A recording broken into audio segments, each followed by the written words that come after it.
దీర్ఘకాలంగా పెండింగ్లో ఉన్న తమ సమస్యలను పరిష్కరించాలని నేషనల్ మజ్దూర్ యూనియన్ సంబంధించిన చిత్తూరు 1వ డిపో ఏపీఎస్ఆర్టీసీ ఉద్యోగులు కార్మికులు కోరారు. ఎన్ఎంయు రాష్ట్ర కమిటీ పిలుపు మేరకు గురువారం స్థానిక దర్గా సర్కిల్ ఆర్టీసీ డిపో ఎదుట ఉద్యోగులు కార్మికులు ధర్నా నిర్వహించారు. ఈ సందర్భంగా చిత్తూరు 1వ డిపో యూనియన్ అధ్యక్షుడు జేఎస్ బాబు, కార్యదర్శి జేఎస్ కుమార్, జిల్లా సంయుక్త కార్యదర్శి ఉపేంద్ర మీడియాతో మాట్లాడారు. ఈ రోజు మన రాష్ట్ర కమిటీ నాయకులు ఇచ్చిన ఆదేశానుసారము 3వ విడతగా 2 సార్లు ఈ నెలలోనే 2 సార్లు మనము 2 రోజులు ధర్నా కార్యక్రమము, నిరసన కార్యక్రమము, ఎర్ర బ్యాడ్జీల కార్యక్రమము, మన న్యాయమైన కోరికలు పైన మనము నిరసన తెలియజేసినాం.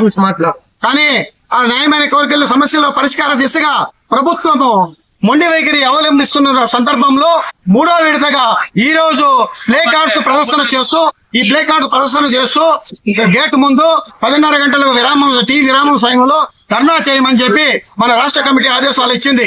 అదే కార్యక్రమంతో ఈ రోజు మన డిపో కమిటీ నిర్ణయం ప్రకారము ఈ రోజు మనం ఈ ధర్నా కార్యక్రమము, ప్లే కార్డు నిరసన కార్యక్రమం తెలియజేస్తున్నాము.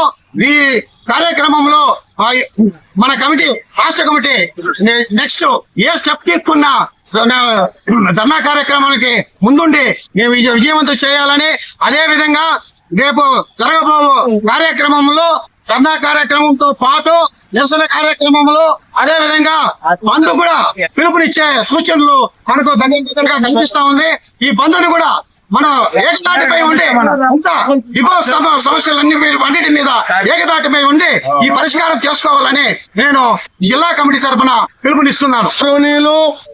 మన APSRTC national Mazdoor unity association మన శ్రీనివాసరావు గారు, మన ప్రెసిడెంట్ రమణారెడ్డి గారు, వీళ్ళు పెద్దలు ఇచ్చిన పిలుపు మేరకు ఉద్యోగ భద్రత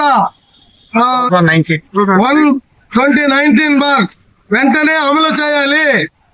అక్రమ సస్పెండ్లు, రెన్యువల్స్ వెంటనే ఆపాలి. గ్యారేజ్ ఉద్యోగుల అపరిస్థిత సమస్యలను వెంటనే పరిష్కరించాలి. మహిళా ఉద్యోగులకు ప్రభుత్వం జీవో ప్రకారం పిల్లల సంరక్షణ సెలవులు వెంటనే అమలు చేయాలి. నాన్ ఆపరేషన్ ఉద్యోగుల పెండింగ్ సమస్యలను వెంటనే పరిష్కరించాలి. ఉద్యోగులకు అనారోగ్య సెలవులకు పూర్తి జీతం చెల్లించాలి.